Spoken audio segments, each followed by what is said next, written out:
This image is a lie. The beauty you see, the galaxies, the light. Every star that has ever burned takes up just 20% of the universe. The other 80% is the black you're looking at right now.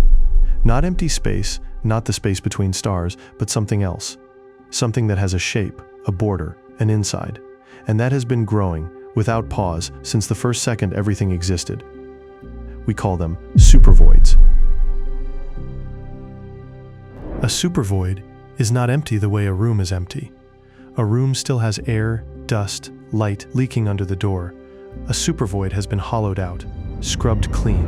The gas inside is so thin, it can't even form a star. The most advanced vacuum humans have ever created in a lab is thousands of times denser than this. We spent decades of engineering, trying to make nothing, and produced something laughably full by comparison. And the void doesn't sit still.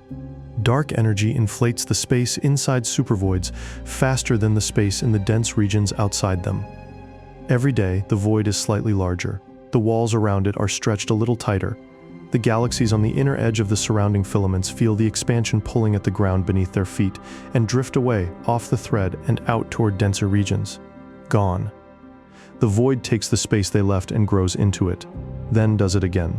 A mouth that widens with every swallow and has been doing this since the beginning of time. Imagine yourself ginormous, the size of an entire galaxy. Right now, you are in the middle of the Botez void, 330 million light years across. When astronomers first mapped it in the 1980s, they spent weeks assuming they'd made an error. There must be something wrong. Our instruments show thousands of galaxies filling a slice of the universe. Then in one region, nothing, not even a dot. They rechecked everything, but the hole was real. The universe had cleared this entire volume and left it vacant. You're looking around, left nothing, right nothing, up, down, nothing. The uneasiness creeps in. This darkness isn't natural darkness. It was made. The universe spent billions of years evicting every galaxy that tried to form here, thinning the gas until creation itself couldn't get started. But there is something here. You turn one final time and you find it. 60 galaxies arranged in a strange thin line, a faint thread of light crossing the void from one side to the other, coming from nowhere and going nowhere. Each one holds hundreds of billions of stars, and from where you're standing, they look like the last lit windows in a tower block the city forgot to demolish. They are the scar left when smaller voids merged to make this one, the seam of a demolished wall, preserved in the arrangement of the galaxies that couldn't be moved. You stare at them because they're the only thing to look at. In every other direction, the same black stretches for a distance beyond comprehension. The void didn't leave them. It just hasn't gotten around to them yet. And the Botez void isn't even the closest supervoid to Earth. We are inside one, right now. The Milky Way sits right inside a vast, underdense region of the universe. Every civilization that has ever existed, every war, every love story, every thought that has ever been thought, happened inside a supervoid. The void had us before we knew it existed, and right now it's pushing us out. The Milky Way is drifting toward the denser filaments at the void's edge at hundreds of kilometers per second, evicting us from the space the void wants for itself. In a few billion years, we'll reach the rim, and the void will fill the space we left, like it always does. But there's a different kind of wrong, one that doesn't live in the dark at all. In the oldest light in the universe, there is a bruise. That light, reaching us from every direction, the afterburn of the Big Bang, is almost perfectly uniform across the entire sky. But in one direction it runs cold, and it never gets smaller, never goes away. There's a supervoid in that direction, and it does chill the light crossing it, but only a fraction of the temperature drop. Something else made the rest of it colder. Something that happened before the supervoid. It pressed into our universe from outside. The mark is still there.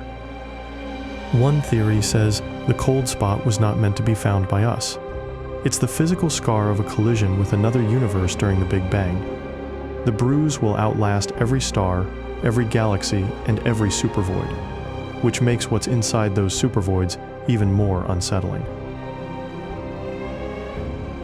Inside every supervoid, there are galaxies that ended up in the wrong place.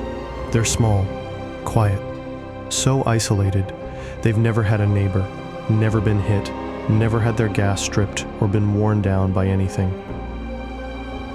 In the dense clusters where most galaxies live, the violence never stops, neighbors shredding each other, gas getting stolen, whole galaxies burned through their fuel and left as cold husks.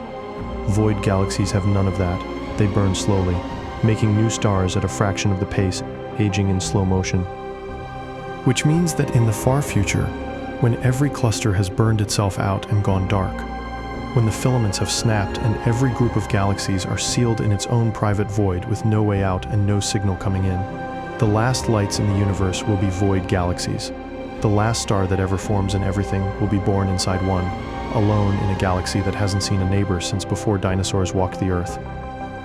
And the supervoids keep growing, the filaments keep thinning.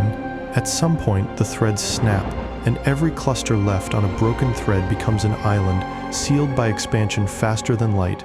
No signal from the outside universe will ever reach it again. The stars inside burn out one by one. The gas runs dry before new ones can form. The last star, somewhere in a void galaxy, dim and alone, swells, cools, and goes dark. After that, there are only black holes slowly dissolving, dead planets circling nothing, and a cold so total it makes the inside of the Botti's void feel like a summer afternoon. The supervoids, having outlasted everything, become the universe. But it gets worse. Dark energy isn't constant. It's strengthening. Some models suggest that dark energy keeps accelerating, not just between galaxies, but eventually between stars, planets, and between the atoms in your hand. This is called the Big Rip.